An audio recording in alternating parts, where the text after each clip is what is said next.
Pangako, Elian, sa pagbabalik ko, ikaw kaagad ang pakakasalan ko.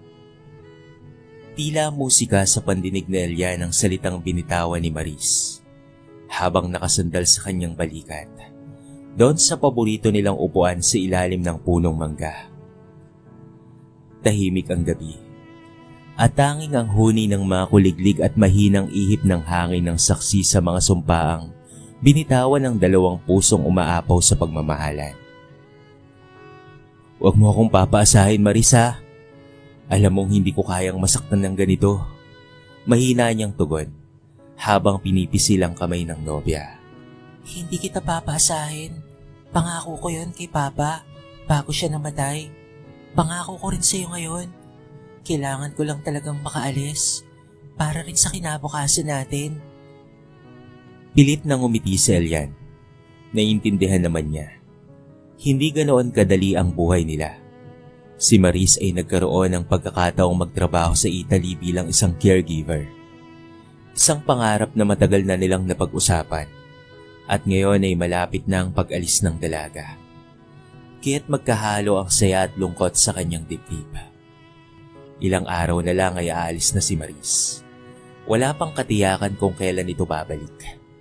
Pero ang sigurado niya ay babalik ito at magpapakasal sila dahil ito ang kanilang plano. Dumaan ang mga araw at dumating na ang petsa ng pag-alis ni Maris. Habang nasa terminal, hindi na napigilan ni Elian ang luhang matagal na niyang pinipigil. Babalik ako, Elian. Huwag kang mag-alala. Lagi ako magsusulat. Magpapadala rin ako ng pera kapag may sobra. Basta't ipagpatuloy mo yung maliit nating tindahan, ha? Paalala ni Maris habang yakap-yakap ang nobyo. Wala kang dapat na alalahanin. Basta't pangako mo. Babalik ka, ha? Ngumiti si Maris bago siya pumasok sa terminal gate. Iniwan ang pusong puno ng pangarap at pangakong binuo sa ilalim ng buwan ng Hunyo. Pag-uwi ni Elian, sinalubong siya ni Lola Nida, ang kanyang tagapayo at tila pangalawang ina. Huwag ka nang umiyak, Elian. Ang mahalaga ay maghintay ka. At ang totoong nagmamahal ay marunong magtiwala. Tumango siya kahit mabigat pa rin ang dibdib. Lumipas ang mga araw. Ginamit ni Elian ang kalungkutan bilang inspirasyon. Pinagbuti niya ang pagtitinda sa maliit nilang sari-sari store. Sa bawat kita, inilalagay niya sa isang kahon na may nakasulat na, "Para sa kasal namin ni Maris." Araw-araw, sumusulat si Elian sa kanyang lumang notebook. June 15. Naghintay ako ulit ngayong araw, pero walang sulat. Ganun pa man, naniniwala akong babalik ka.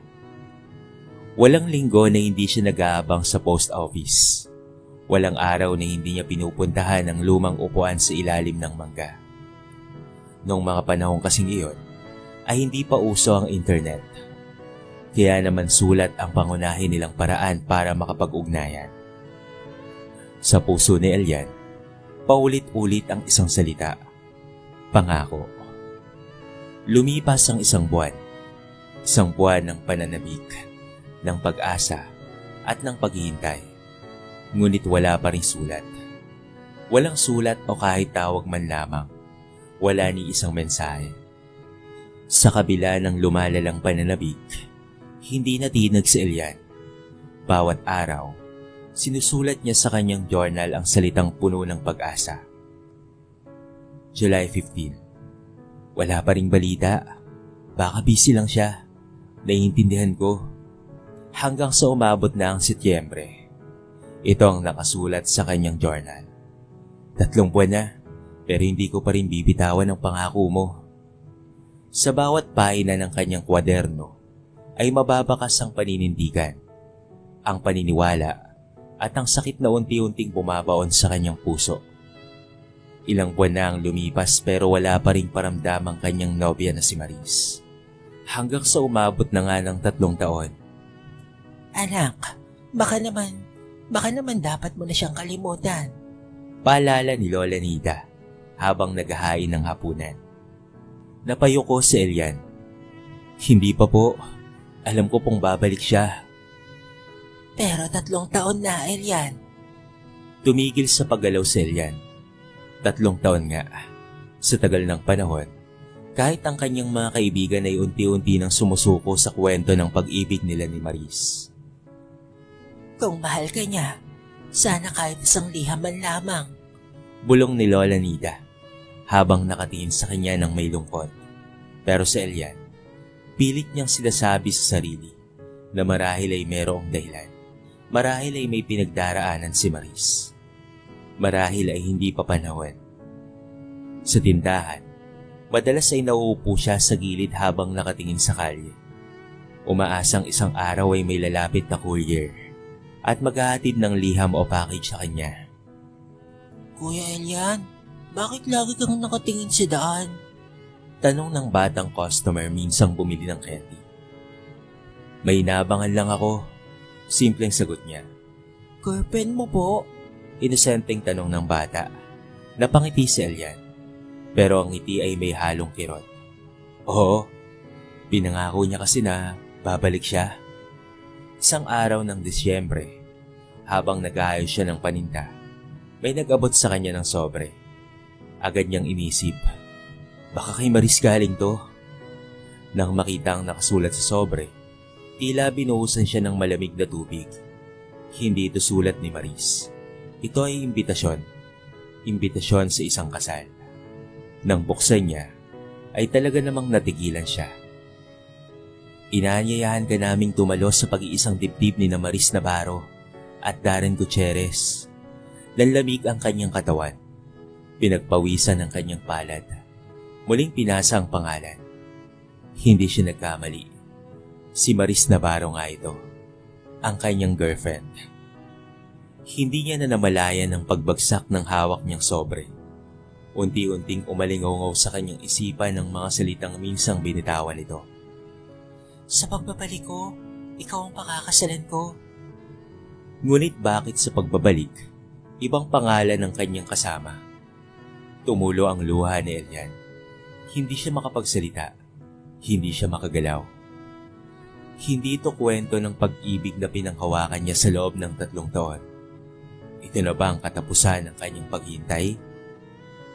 1 linggo bago ang nakatakdang kasal na nabasa sa imbitasyon, isang itim na SUV ang huminto sa tapat ng maliit na tindahan ni Elian. Habang abala siya sa pag-aayos ng mga paninda, hindi niya kaagad napansin ang pagbaba ng isang babae. Pamilyar ang kilos, pamilyar ang ayos, hanggang sa marinig niya ang boses nito. Elian. Napalingon siya. Ito ay si Maris. Maganda pa rin. At mas lalo pang ang gumanda ngayon. Maputi, makinis, mukhang elegante ang pananamit. Naka-heels pa ito at merong designer bag. Hindi ito ang Maris na iniwang umiyak sa terminal. Hindi na ito ang Maris na simpleng babae lang noon sa kanilang barangay. At higit sa lahat, hindi ito ang Maris na nag-iwan sa kanya ng isang pangako. Hindi siya kaagad nakapagsalita. Nanginginig ang kanyang mga kamay. Nanigas ang kanyang mga paa. Tila sinampal ng katotohanang narito na ang babae. Pero may malaking pagkakaiba sapagkat may lalaki itong kasama. Siya nga pala si Darren, fiancé ko. Pagpapakilala ni Maris habang nakatingin sa kanya. Tumango lamang sa Elian. Wala ni isang salita. Wala ring emosyon. Si Darren ay isang matikas, mayaman, at mukhang edukadong lalaki. Agad na iniabot ang kamay kay Elian. Nice meeting you, bro. Maris has told me a lot about you. You must be Elian, her childhood friend, right? Kaibigan? Ulit ni Elian sa sarili. Napakapit siya sa mesa upang hindi tuluyang gumuho ang kanyang katawan. Sa loob ng ilang taon ng paghihintay, sa bawat liham na hindi dumating, sa bawat gabing puno ng dasal, ito pala ang katotohanan. Hindi makatingin ng diretso si Maris sa kanyang mga mata. Halatang may itinatago. Pero ano pa nga ba ang silbi ng mga paliwanag kung malinaw na ang ebidensya? Isang lalaki, isang kasal, at isang nakalipas na pangako. Pasensya ka na, Elian. Hindi ko sinasadyang saktan ka. Nag-iba lang talaga ang ihip ng hangin. Hindi ko rin alam na darating sa buhay ko si Darren. Tumawa si Elian. Malamig at mapait. 3 taon, Maris. 3 taon akong naghintay. Hindi 1 buwan. Hindi 1 taon. Kung hindi 3 taon. Naging totoo naman ang pagmamahal ko sa'yo noon. Mahinang sagot ng babae. Pero nagbago ang panahon. Nagbago ang damdamin ko. At darating ang araw, maiintindihan mo rin. Tumango si Elian. Maintindihan ko rin?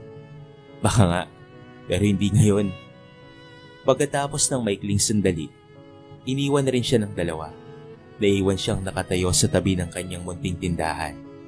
Hawak-hawak ang lumang notebook kung saan nakasulat ang bawat araw ng kanyang paghihintay.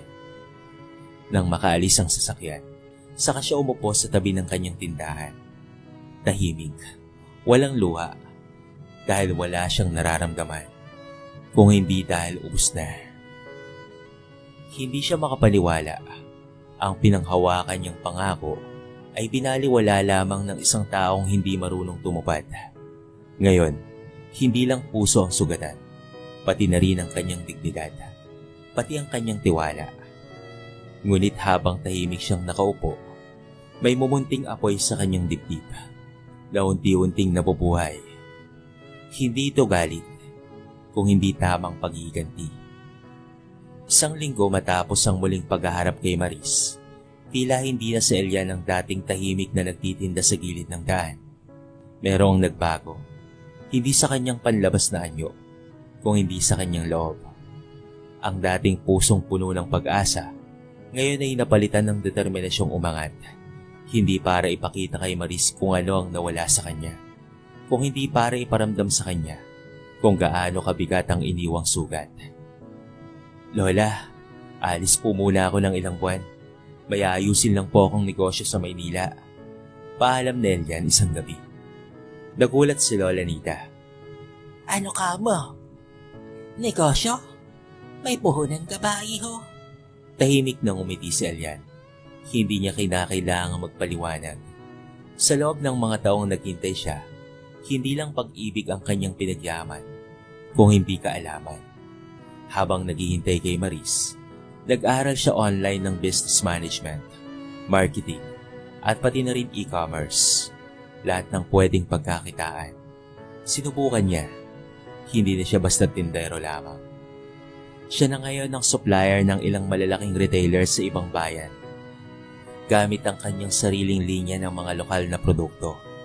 Katulad na lamang ng mga dried foods, native snacks, at pati na rin tsaa.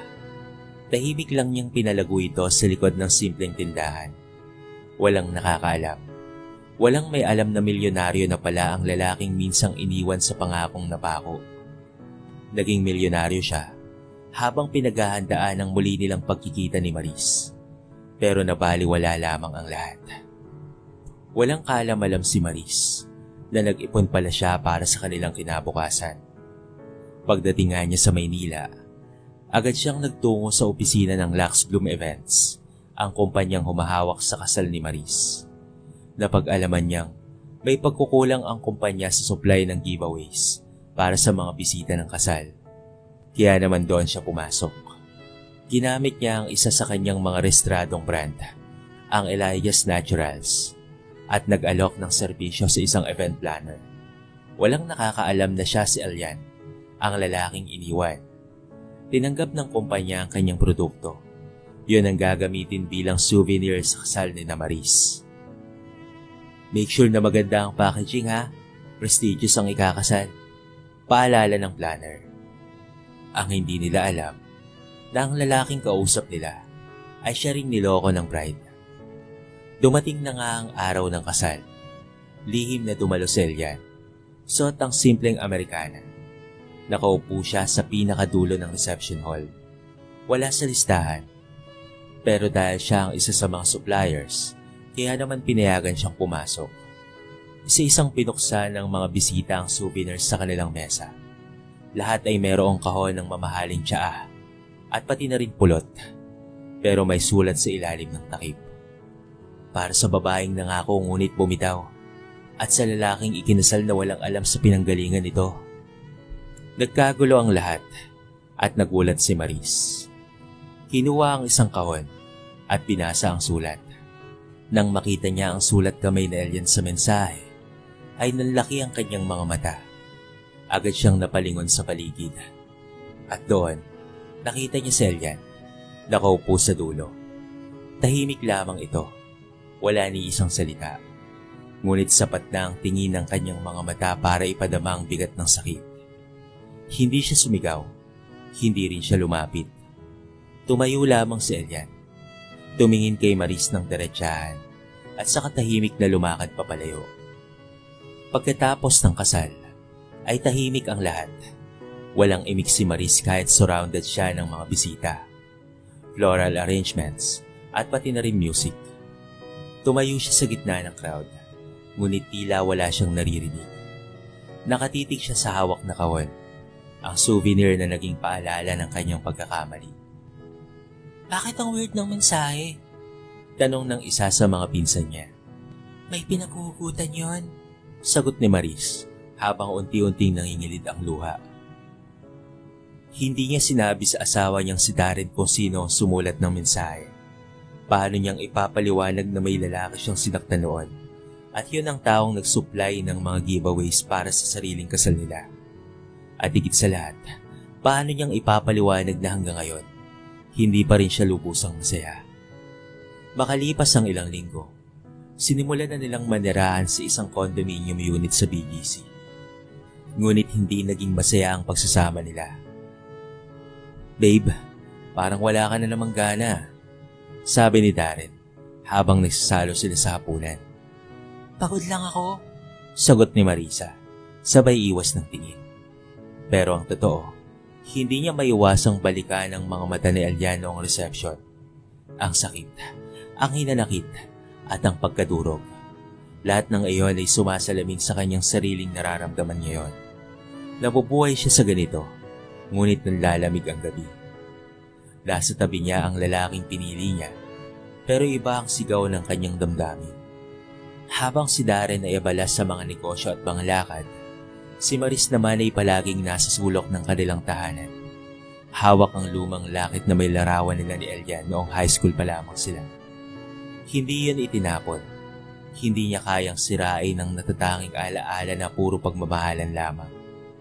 Isang araw, habang naglalakad sa mall ay napansin niya ang isang malaking booth ng mga lokal na produkto. Maayos ang pagkakadisplay. Elegante ang brand. Ang pangalan ay Elijah Naturals. Bigla siyang napatigil. Sinilip niya ang nakasulat sa isang placard. Founder, Elijah Elian Romero. Galing sa simpleng pamumuhay ngunit mas pinili ang dignidad kaysa sa pandaraya. Gumuho ang lahat sa kanya. Ngayon lang niya tuluyang nakuha ang buong larawan. Hindi lang basta supplier si Elian. Siya ay matagumpay na negosyante. May kininto ang puso at mas mataas na ngayon kaysa sa anumang pinangarap niyang makuha kay Darren. Si Darren na kanyang mayamang asawa. Ang lalaking kanyang iniwan ay hindi na lamang basta lalaki. Isa na itong merong paninindigan. At may isang paghihiganti na hindi kailanman umasa sa dahas, kung hindi sa tagumpay. Kinagabihan, umiiyak siya ng tahimik sa banyo. Isinara ang pinto at siniksik ang sarili sa sulok. Patawarin mo ako, Elian. Kung may pagkakataon lang ulit. Pero wala na. Si Elian ay lumakad na palayo. At kahit paanong pagsisisi, hindi na maibabalik ang araw na iniwan niya ang tapat na lalaking iyon para sa kinang ng salapi at posisyon. Ang laso ng pagsisisi ay hindi sumisigaw. Tahimik itong bumabaon at unti-unting sinisira ang puso hanggang sa tuluyang pumatay ng damdamin. Makaraan ng halos 1 taon, patuloy na lumago ang negosyo ni Elian.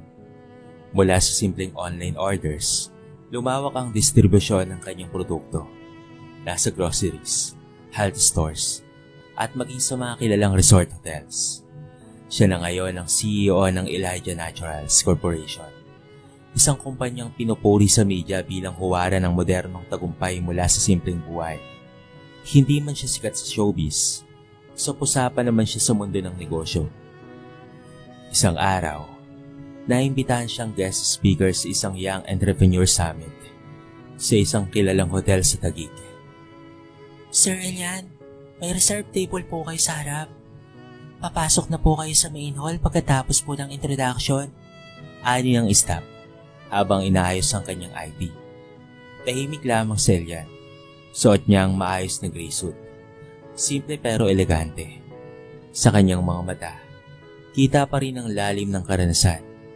Hindi siya umakyat para magpasigat. Narito siya para magturo, hindi para magparinig. Habang naglalakad papasok sa venue, isang babae ang napatigil sa hallway. Elian? Napalingon siya. Naroon si Maris, naka-business attire, may hawak na notepad. Mukhang parte siya ng media team. Halos hindi siya makapagsalita. Ikaw nga. Ikaw yung guest speaker? Tahimik lamang si Elian sa loob ng ilang segundo bago tumako. Oo, ikaw, anong ginagawa mo rito? Part ako ng coverage team ng event. Ako yung assigned mag-interview after ng talk mo. Sagot ni Maris, nanginginig ang boses. Hindi niya alam kung ito ba'y blessing o parusa. Ngumiti si Elian. Hindi sarkastiko, hindi mapanakit. Simple lamang at tanggap na. Kung ganon, kita tayo mamaya. Gawin nating profesional. Nang matapos ang talumpati ni Elian, na pinagpiestahan ng audience sa talas ng insight at simpleng humor, dumiretso siya sa interview area kung saan naghihintay si Maris. Wala siyang kopya ng mga tanong. Spontaneous ang lahat. Unang tanong, Panimula ni Maris. Pilit na binubura ang kaba sa tinig. ano po ang nagtulak sa inyo para abutin ang ganitong tagumpay? Napatingin sa kanya si Elian, saka ngumiti ng matalim.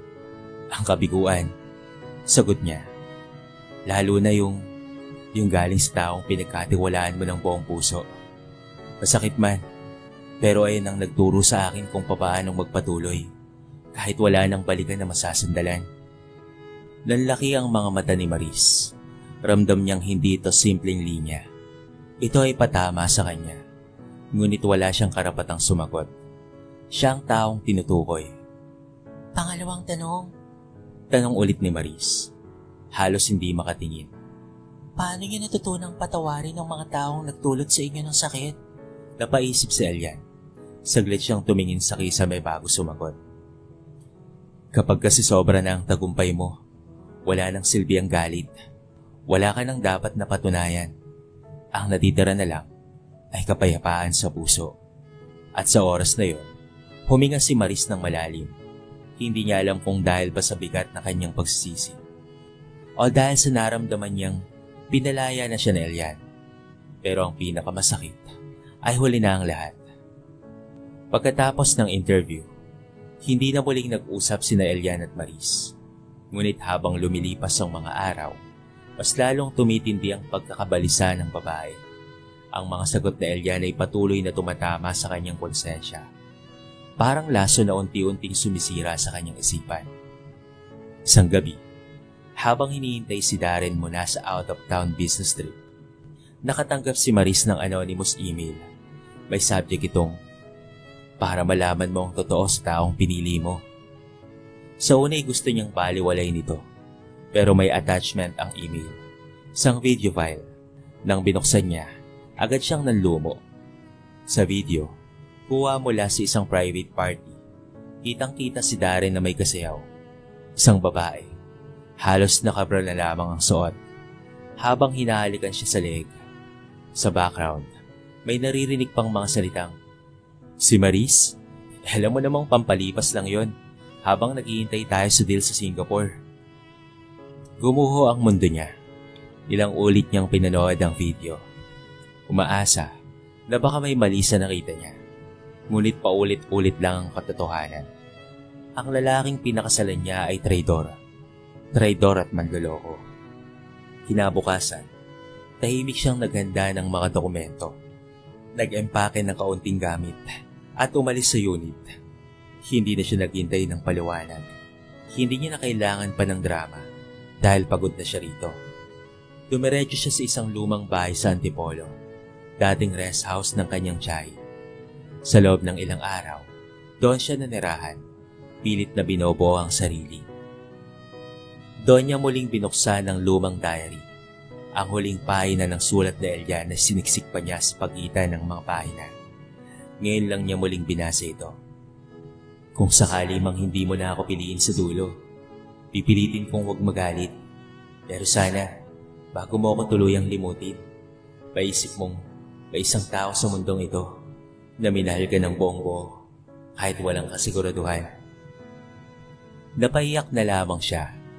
Hindi lang dahil sa alaala kung hindi dahil alam niyang wala na siyang babalikan. Sa lahat ng desisyon niya sa buhay, ito ang pinakamasakit.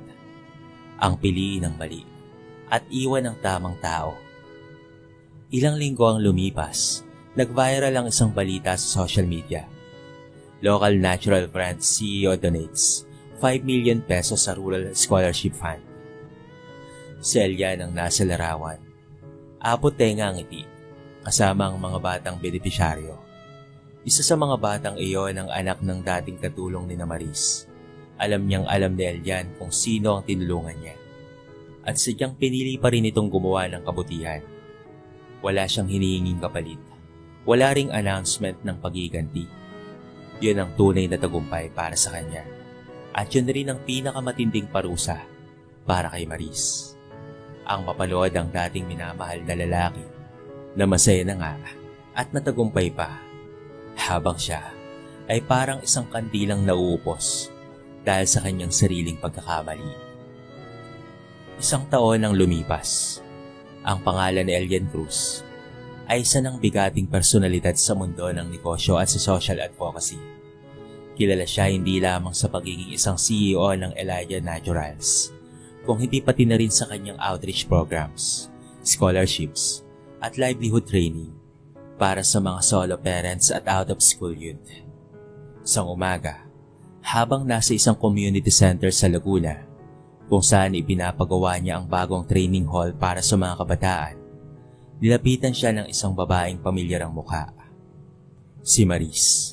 Nakapayong ito. Nakasuot ng simpleng bestida. Wala ring makeup at tila mas payat at mas tahimik kaysa dati. Pwede ba kitang makausap? Mahinang tanong nito na halos pabulong. Saglit siyang tinignan ni Elian. Walang galit sa kanyang mga mata. Pawang pag-unawa at lamig na lamang ng nakaraan. Sige, pero siglit lang ha. May training session pa kasi ako sa mga bata. Umupo sila sa ilalim ng puno, doon sa likod ng gusali. Tahimik, walang background music, walang dramatikong ulan. Langit lang at katahimikan. Ayokong humingi ng tawad. Panimula ni Maris. Dahil alam kong walang sapat na salita para magpura ng lahat ng sakit na naitulot ko sa'yo. Tumango si Elian. Tama ka dyan. Ngumiti ng mabait si Maris. Pero gusto kong malaman mo, araw-araw kong pinagsisisihan ang pagpili ko sa taong pinakasalan ko. Pinagpalit kita sa pangakong walang laman. Elian, hindi ko na hinihiling pa na bumalik ka. Pero sana, malaman mong minahal talaga kita ng totoo. Siguro hindi ko lang alam kung paanong panindigan yon dahil natatakot ako para sa hinaharap ko. Natatakot ako na baka wala tayong kinabukasan, pero nagkamali ako. Maling-mali ako, Elian. Ibang-iba ka na ngayon.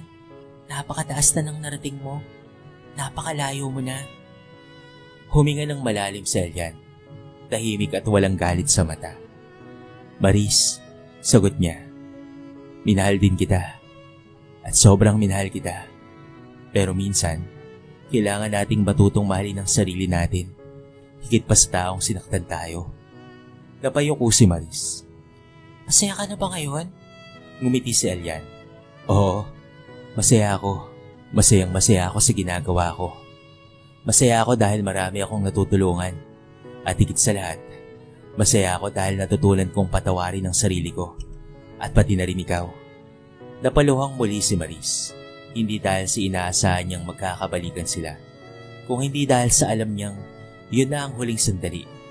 Huling beses na magtatama ang kanilang mga mata. Bilang dalawang taong minsang nagmahalan. Tumayo na si Elian. Maris, lahat ng nangyari sa atin, masakit man, ay may layunin. Salamat dahil tinulak mo akong matutong lumaban. Hindi para gumanti, kung hindi para magtagumpay sa buhay. Pagkaalis na Elian, nanatili si Maris sa ilalim ng punong iyon. Tuluyang umiiyak, hindi dahil sa hinanakit, kung hindi dahil sa huling leksyon ng pagmamahal. 5 taon ang lumipas. Sa isang prestiyosong university auditorium sa Cebu, nakatayo si Elian Cruz. Inanyayahan bilang isang keynote speaker para sa graduation ng mga scholar ng kanyang foundation. Suot niya ang simpleng barong at hawak ang mikropono. Ngunit hindi para sa mga padrama o talumpating puno ng pangako. Isa lang ang kanyang layunin, ipasa ang apoy ng pag-asa. Magandang araw. Ako si Elian Cruz. Hindi ako galing sa isang mayamang pamilya at hindi rin ako laging nananalo. Maikli niyang bungad. Pero kapag natutunan mong gamitin ang sakit bilang lakas at ang pagkatalo bilang gabay, walang imposible. Lalo na kapag ikaw ay nagtitiwala sa Diyos. Nagpatuloy pa ang kanyang talumpati. At pagkatapos ng programa, lumapit ang isang estudyanteng babae. Bit-bit ang thesis niya patungkol sa social entrepreneurship. Napansin ni Elian ang pangalan, Mira Santos. Napangiti ang dalaga habang nagpapasalamat sa scholarship. Hindi niya alam na ang tumulong sa kanyang pamilya noon, nang nawalan sila ng bahay, ay ang foundation ni Elian. Hindi niya rin alam na ang lalaking ito ay minsan ring biktima ng kawalan, panloloko, at pagkasira ng tiwala. Ngunit hindi na yun kailangang sabihin. Sa Maynila naman, si Maris ngayon ay volunteer counselor sa isang women's rehabilitation center. Tahimik na namumuhay. Hindi na siya sikat. Hindi na siya nasa pedestal. Pero marunong na siyang makinig, umintindi, at higit sa lahat ay ang tumanggap. Sa sulok ng kanyang drawer, naroon pa rin ang lumang diary. May pangalan na Elian. Hindi niya na ito binuksan pa. Hindi dahil sa ayaw niya, kung hindi dahil tapos na ang pahina ng kanilang kwento. Sa bagong kabanata ng kanyang buhay, hindi na siya naghahanap ng kapalit. Hindi na siya umaasang mababalik pa ang nakaraan. Ngunit araw-araw, tinuturo niya sa mga kababaihang sugatan ng pinakamahalagang bagay na kanyang natutunan. Hindi natin kontrolado kung sino ang mawawala sa atin. Pero kaya nating piliin kung paano tayong babangon.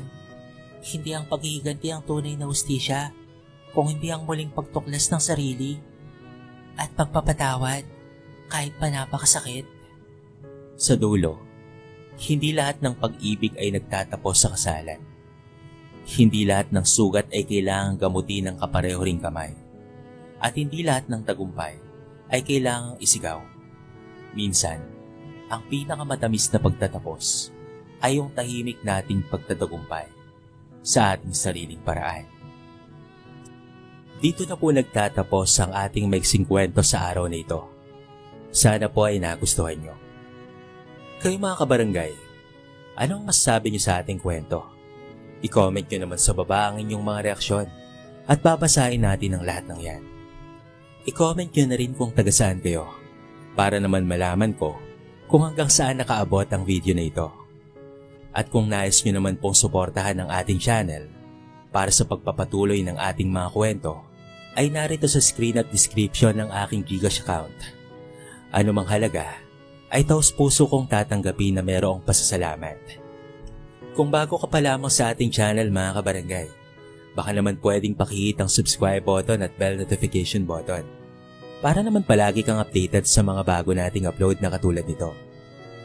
So paano mga kabarangay? Hanggang sa muli, thank you so much and peace out.